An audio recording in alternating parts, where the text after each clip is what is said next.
boy, it is easy to underestimate how much of a shift it is from doing work yourself to moving into a management role where your job is to create output through other people, right? And so managing people to get an output is a vastly different process than producing the output yourself. Absolutely. And that gap is just so easy to overlook when you think, oh yeah, well, this person knows everything. Let's just put them in charge of the team. It is a very, very different process to generate production through people than it is to produce it yourself. Absolutely. But if companies don't have clarity of thought on what are the traits we're looking for to put in supervisory roles, they'll default back to, well, let's look at our most technically competent person or who's the most senior person. Yes. So those are things that are easier to measure if they don't have clarity of thought, which is, again, why we built this instrument.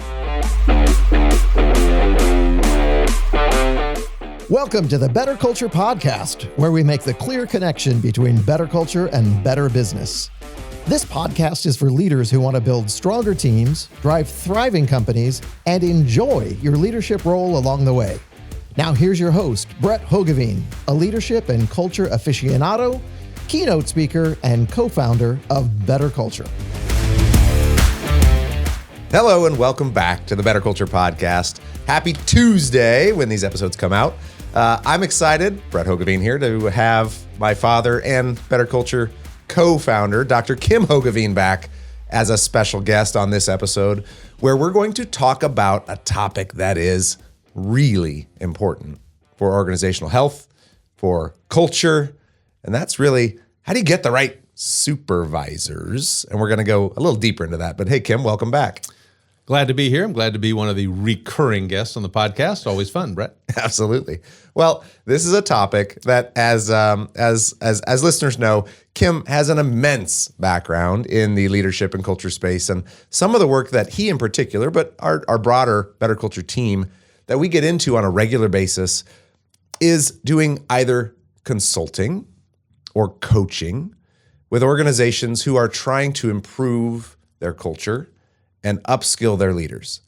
And would it be fair to say, Kim, that oftentimes when we get pulled in to do some coaching or strategic work with organizations, that especially if there's a little bit of an issue or if there's a manager or a leader who's trying to who needs to improve or who needs to upskill, that the types of things that they run into are maybe personality characteristics or things that you can call them skills, but there's a personality component there as well that are leading to some dysfunction or some issues where maybe they're not excelling the way that they should. And we're trying to solve that with, and I'll just jump in right here and just mention that we have a new resource that's called the People Leader Checklist that we're going to be sharing with our audience this time around. And we're going to talk about how organizations can use this 21-item People Leader Checklist to make better decisions. So Kim, talk to us a little bit about what we see with leaders, what we see with organizations, and why it's so darn important that they think about putting the right people into these leadership roles and how that causes problems. Yeah, Brett, that was a very skillful way of saying sometimes we start with a client and think, how in the world did you put this person in a leadership role? I mean, you're being... I was beating around the bush. Yeah, you're being quite nice about that. Yeah.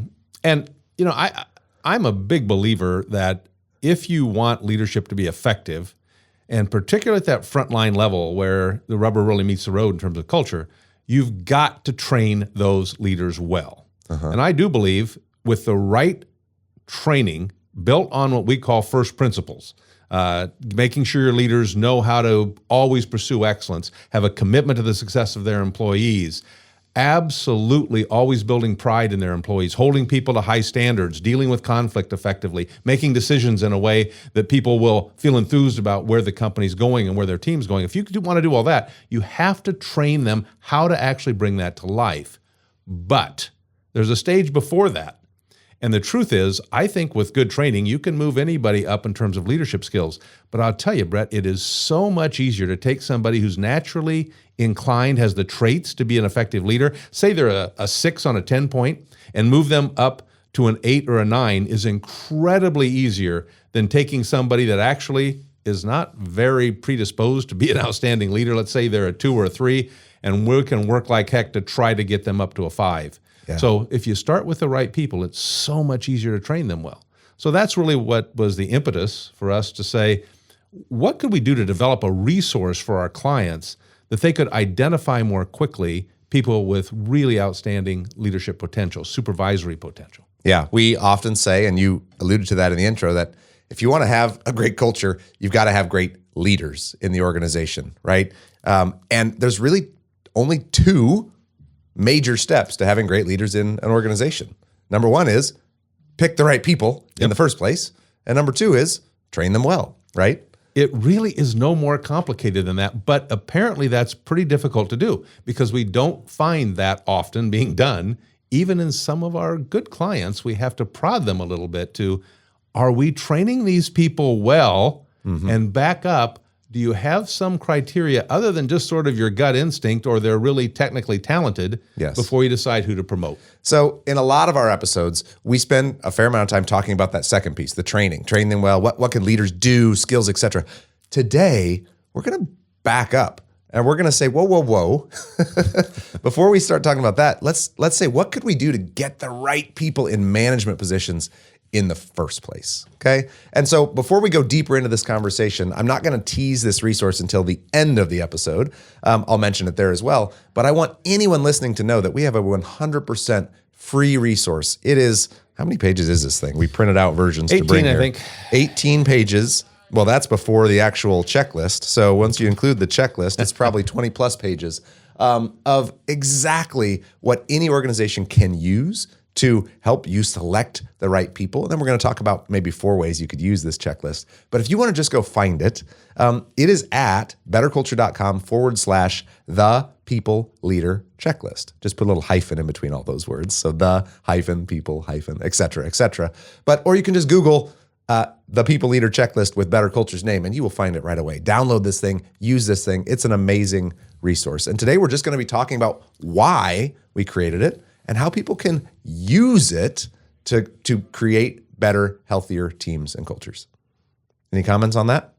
No, I love the agenda and I love this resource.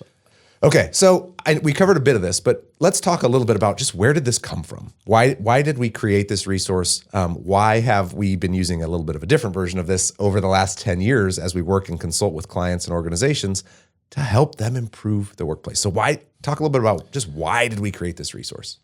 Well, we had originally, Brett, as you know, we created a resource called Backbone and Heart, which looked at about a dozen traits that we thought were helpful in reflecting on how effective a supervisor is being. And we used it with people who are already in supervisory roles. As we started working with more and more clients and started realizing we need to help them identify supervisory potential. One of the things that I'm a huge fan of is having a Rising Stars program within an organization where you're identifying early individuals who have the potential to be promoted up through your system, often into supervisory roles. Well, because I'm a big fan of that, I kept talking about it, but I realized people were kind of saying, oh, yeah, but how do we spot those people? What are we looking for those rising stars?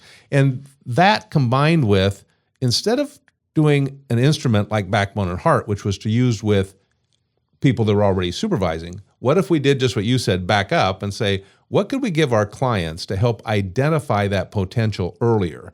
Yeah. And so we took the Backbone and Heart concepts, went to a number of other good clients and started talking about what are the characteristics that you think have been really important in Bob or Jane being so effective in that supervisory role. And this, again, has a lot of, to be honest, this is not something you can go do a research study on before the fact. It's a lot of intellectual reflection, checking with other people who have been successful for many years, taking a look at people that have been really successful in supervisory roles that didn't apply. We had to talk them into taking it. This was particularly important for me in creating this.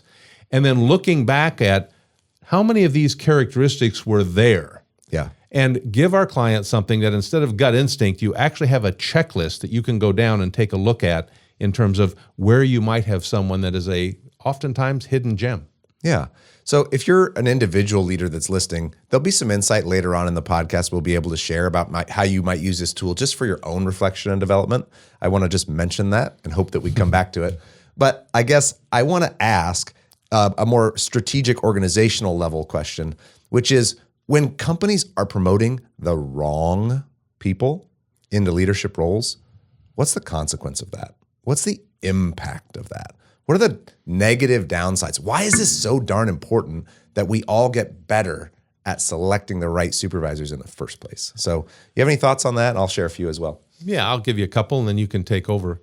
One that I think is overlooked sometimes is when you promote the wrong person internally into a supervisory role, frequently that person has been an absolute superstar in their current position. Yes. So you've taken somebody who's knocking the ball out of the park every day, and now we've promoted them into a role where they're not terribly effective. So it's not just that they're not leading a great dynamic team, but you've also lost somebody from carrying out a role where they were fantastic. I think sometimes we miss that we just moved our best point guard into playing another position where they're mediocre. Yeah. Not only are they mediocre in that position, but you just took your best point guard off the court. And I think that's something that people overlook at times. Yeah, sometimes you lose that individual contribution that star was making to the team when you put management function on them. And this is sort of, I think most people that have been in the leadership role for more than 6 months have probably heard this somewhere. But boy, it is easy to underestimate how much of a shift it is from doing work yourself to moving into a management role where your job is to create output through other people, right? And so Absolutely. Managing people to get an output is a vastly different process than producing the output yourself. Absolutely. And that gap is just so easy to overlook when you think, oh yeah, well, this person knows everything. Let's just put them in charge of the team. It is a very, very different process to generate production through people than it is to produce it yourself. Absolutely. But if companies don't have clarity of thought on what are the traits we're looking for to put in supervisory roles, they'll default back to, well, let's look at our most technically competent person or who's the most senior person. Yes. So those are things that are easier to measure if they don't have clarity of thought, which is, again, why we built this instrument. Right. So I just want that framing for me when I look at this people leader checklist that we're such a fan of. I think this is probably at least half of our team. This is their favorite resource we've ever put out there for free. So I do hope people go grab it. But when I think of this is the characteristics of someone who has a high probability of being effective at producing outcomes and productivity through other people, right? Managing people effectively. One other thing, Brett, if I can, before we go to some of the actual traits that are in here, I also think this is a really effective tool. If you have someone in a supervisory position that is struggling a bit or isn't doing as well as you had hoped when you promoted them to that position, I think just looking through this checklist of 21 items can give you some insight on where the problem might be, where we need to give them some additional support or coaching, or maybe augment them with an assistant that is strong in that area. Right. But I think it can give you clarity also on helping somebody that's struggling in a supervisory role. 100% agree. Yeah. So I guess for folks that have listened thus far, we should just give them some sense of what the heck this thing is and how it's structured, and maybe a few examples as we go through. So this people leader checklist, we used to have a list we called the list of 21 or 22 at one point before we combined a couple things. And it was just 21 characteristics, right? And one of the things that makes this product, I think, even more useful is that we've been able to divide those into really 3 core areas of leadership competency or effectiveness. So let's describe a little bit sort of how you could think about 3 major domains of likelihood of someone being effective as a leader for these characteristics. Would you mind just describing a little bit about how this thing is structured and why we structured it that way? Yeah, we broke it into the domains of personal qualities. The second domain is their relationship skills with other individuals. And then finally, some traits we think are indicative of their leadership potential. Some specific things related to leadership explicitly. So, and maybe, Brett, a couple examples in each of those to give people a sense of what we're talking about. Yeah, absolutely. Is that all right? Yeah, where you want to start? Let's start with the personal qualities. Okay. And we have 7 in each of these categories. Let me give you an example. A couple things in personal qualities. Number 1 is how well they hold themselves to high standards. That they're personally proud of how they perform, but they expect a lot from themselves. Yes. That's one of the key indicators that we're looking for. And the other is somewhat obvious, but I have seen people promoted that clearly this wasn't there, and that is the degree to which they're emotionally stable. Yes. Not having the real low days or the exceptionally high days, but the emotionally stable. You don't want a supervisor where they come, no, you don't want to talk to her this afternoon. Just, I walked by this morning. This is not the time to talk to her. Yes. That's a really lousy trait in a supervisor. Yes. So this emotional stability, this consistency, ability to deal with adverse things calmly is really, really critical in supervisory Oh, roles. my goodness. I'm thinking of, I'm sure just about most people listening are thinking of managers that they've reported to or people that they've worked with who were hot and cold, who had a temper, who you never knew which version of them you're going to get. And when you look through every leadership literature and every recommendation, everything that people say about what they want from a boss is, people say, oh, well, I have an open door policy, or, you want to create psychological safety on your team, or you want people to be able to be themselves and open and candid. Well, when you have a manager that you don't know what kind of mood they're going to be in, it tampers all of those. You might have an open door, but nobody wants to walk through it, right? Because they don't know what they're going to get. So yes, and this is such an easy thing to overlook, because oftentimes when someone is an individual contributor and performer, their mood only affects them. And if they hold themselves to high standards, which is that other piece, they're probably getting their stuff done, even if they're in a bad mood when they do it, right? Absolutely. And as we go to the second one, relationship skills, with a couple examples, I want to just interject something, Brett, that typically I do at the end, but I want to just get it in here as people are listening to us talk about these. And that is, what we find is when you look down this listing of this people leader checklist, it is incredibly easy to rate people on these things if you've worked with them for a year or two. Yeah. It is much, much, much more difficult to do this through an interview process from someone coming in from the outside. I do believe with really skillful reference checks, you can get some sense of this if you get legitimate reference checks. But again, for me, it just epitomizes why it's so helpful if you have internal candidates for promotion, and why, I know I'm repeating, but why I think people are missing it when they don't have these rising stars programs that are constantly building their bench strength. So they're getting people ready to assume these roles. And it also helps with retention of your best people.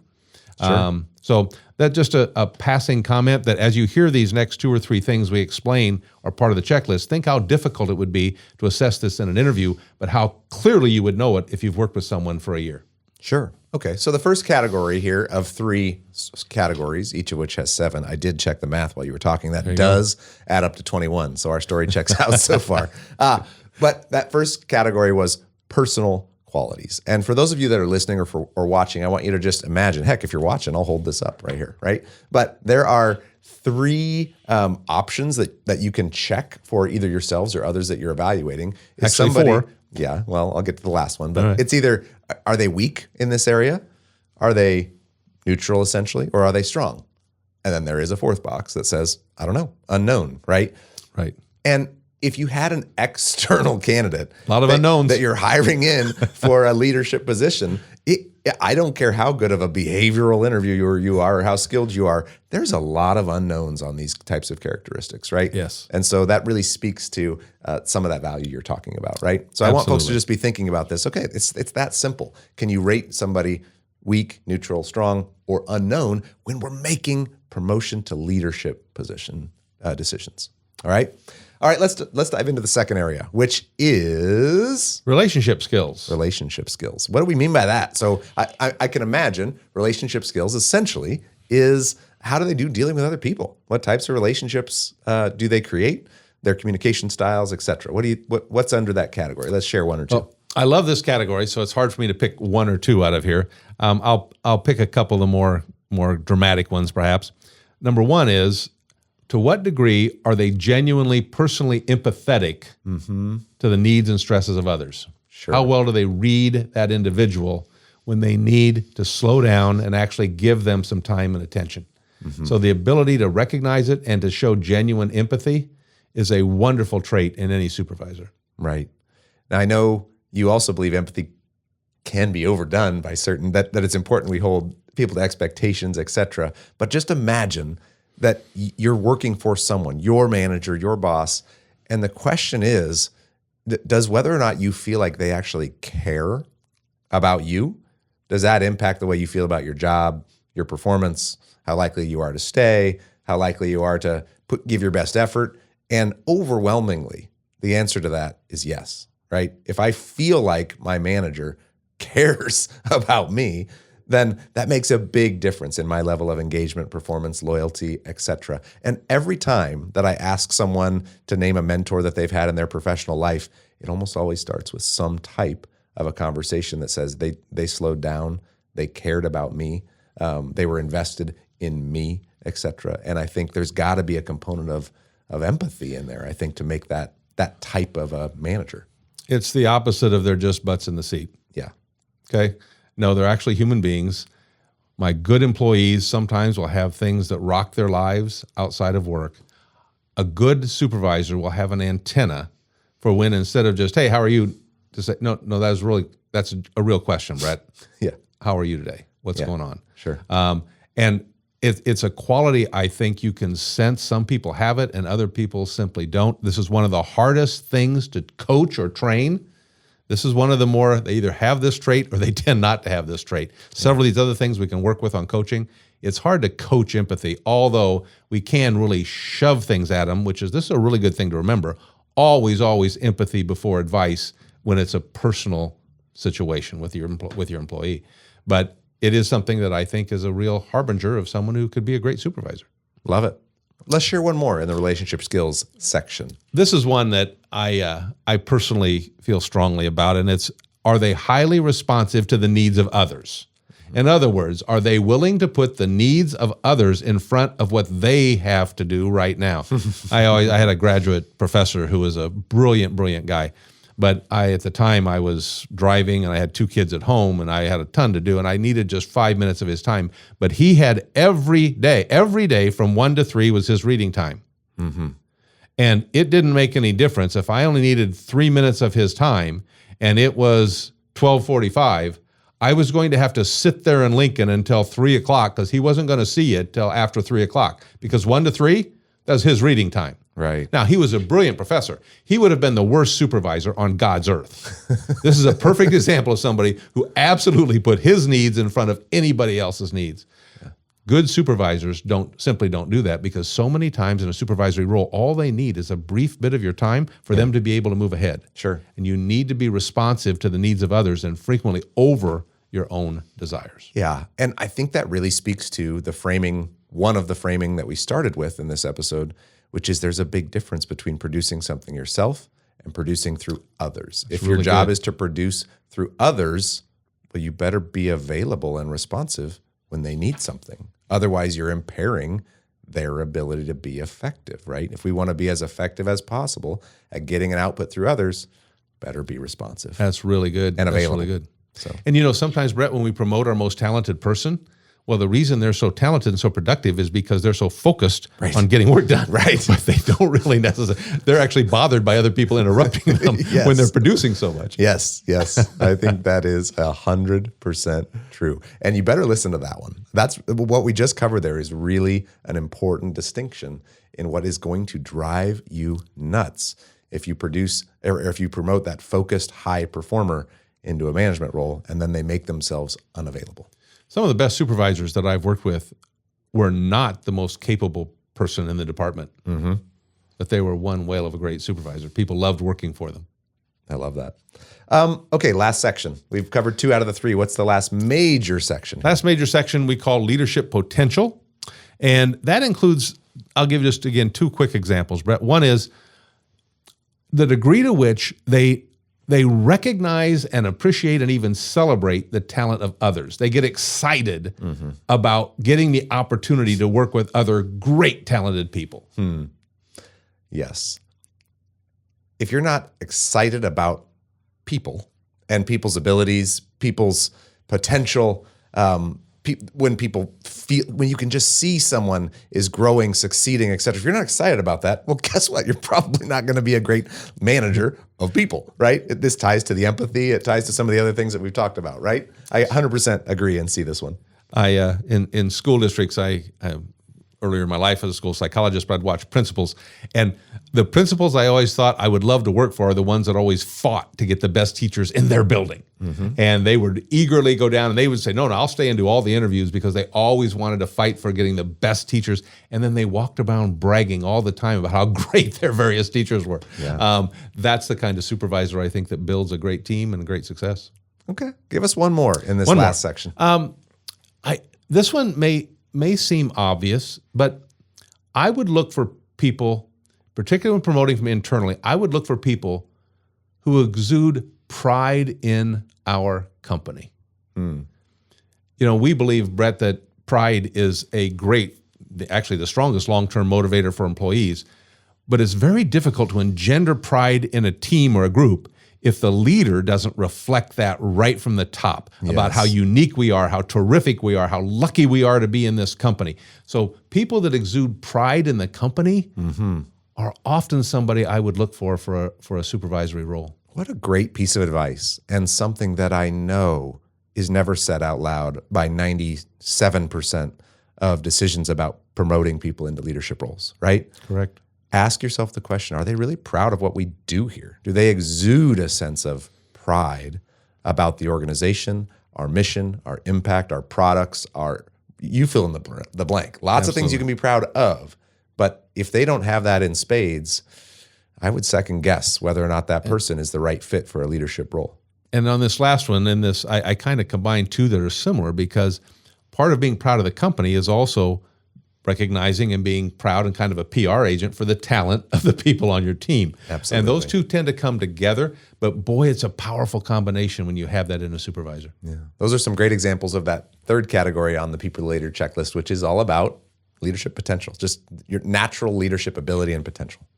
I think I want to move close to concluding by really just asking, Kim, if you could put your CEO hat on, if you had this checklist years back when you were running an organization, how would you have used this specifically? And how would you recommend that other people who will go and download this and have it available, how should they use it? I know in the guide, we outline 4 good ways to think about using a tool like this in an organization. Maybe you and I can kind of tag team and share what those are.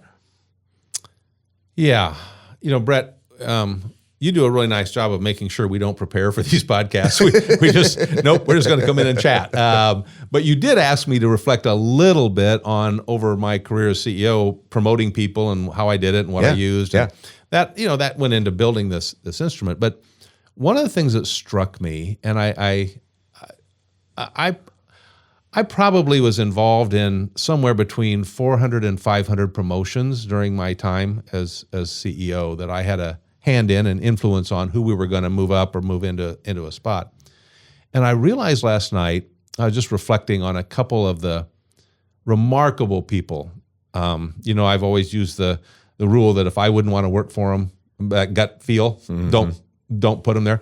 And I realized, why would somebody else want to? Exactly. If I don't want to work for them, and my ball game test, if you wouldn't want to spend time with them at a ball game, for heaven's sakes, I wouldn't want them my supervisor. And I realized that overlapped with a number of these things. That these were the qualities of people that I would want to work for, just selfishly. And some of this isn't rocket science.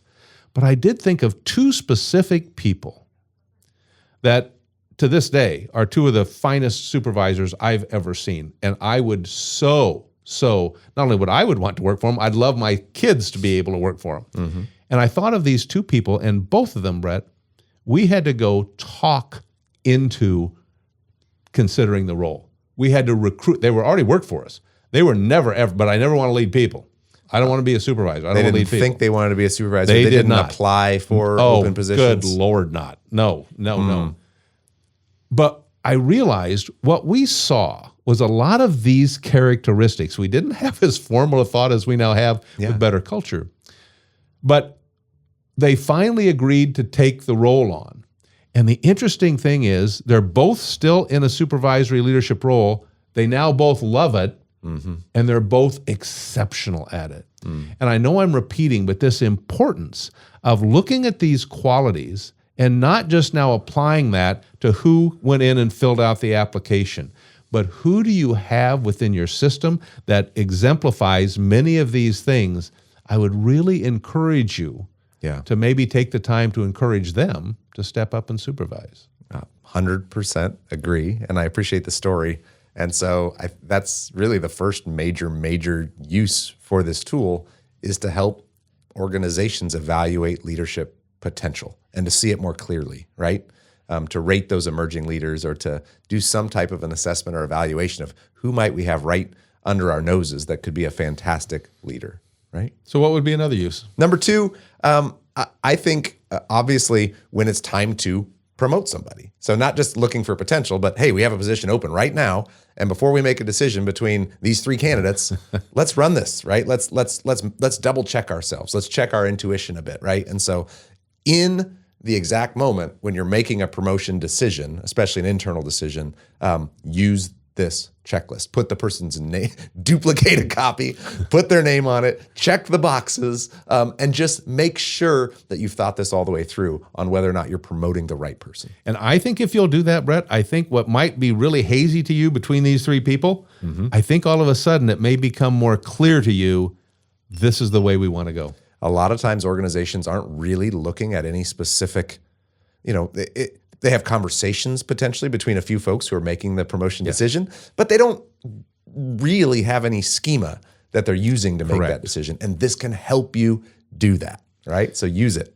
And then it can also help you anticipate where you might want to give them support as they enter into that leadership role. Because you've already seen now, these are a couple areas where they maybe could use a boost or a mentor. So it also helps you launch them more effectively. Absolutely.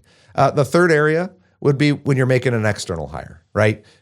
Ask questions, try to check references, really get a sense for not just what does the person's resume say or what have they accomplished or what have they produced, but again, what type of a leader will they be, right? Hiring for a management level position is challenging because you don't have quite near as much clarity as you'd like to have on all of these things that make someone a good leader. But that doesn't mean you couldn't use this resource to help evaluate that person, to get a read, whether that's from interview, whether that's from reference checks, whether that's from whatever you can do. This still can be a helpful schema for those external management hires. I think if you really look this over and reflect a bit, you might add a few questions to your interview. Yeah, absolutely.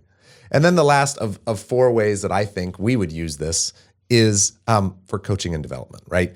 And when we built it, that's not what this checklist was originally intended for. It was to help identify potential in leaders. But most all of these areas, there's a few, but most of these areas are areas that where people can develop their skills. Correct. Now, there may be some natural component as well, but if you choose to, you can work on being more empathetic. You can at least fake it. Yeah.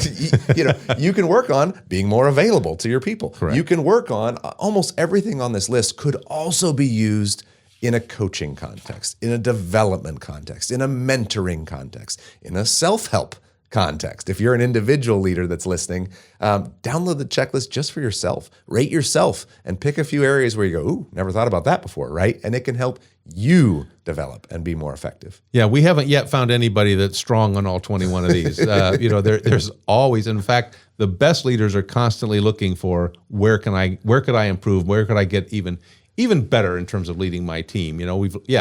We've lapped the competition once. Yeah, I know. I want to lap them again. Yeah. Well, I don't want to completely show our hand on some of our coaching practices, but this is one of the tools that we use with clients when we're doing development work, one-on-one coaching work, is we want to have a sense of how do they do on these types of things. And we may ask a few of their colleagues or folks that they work with to give us a sense of where do they have opportunity for growth. And that's where we'll focus, right? Absolutely. Well, Brett, I'm really glad we had a chance to talk about this. This is one of those areas. I love tools like this where I find a lot of people they have the right intent, but they have kind of a hazy vision of what they want to see and what they want to do. I believe this can help bring clarity, blow away some of that haze, and more crisp vision of what we're looking for and what will be useful. Awesome. Kim, thanks for being here. I want to give that URL one more time. If you'll just search for the People Leader Checklist, it'll be in the show notes as well, but search for Better Culture's People Leader Checklist. You'll find it. The URL is betterculture.com/the-people-leader-checklist. You get right there. But download this thing. It is such an incredible resource. And and our mission of trying to make the world a better place to work, we want more and more people to have tools like this and mental models and frameworks like this for when they're selecting and promoting people. Sounds great, Brett. Thanks for having me back. Awesome. Thanks, everybody, for being here. Please share this podcast with anybody who would benefit from seeing it. Like our show, rate our show, do all of those things. Be nice to your grandmother, whatever. How's that for a close? I like it. All right, great. Just seeing if anybody's still listening. Love having you here. Have a great rest of your day. Bye, all. Want to take the next step to building a stronger culture? We're offering a free 15-minute Better Culture strategy call directly with me. We'll take the time to help you identify real opportunities to make your workplace better. No sales pitch, just real advice to help you lead better. Grab your time right now at betterculture.com/free call. Let's make something even better together.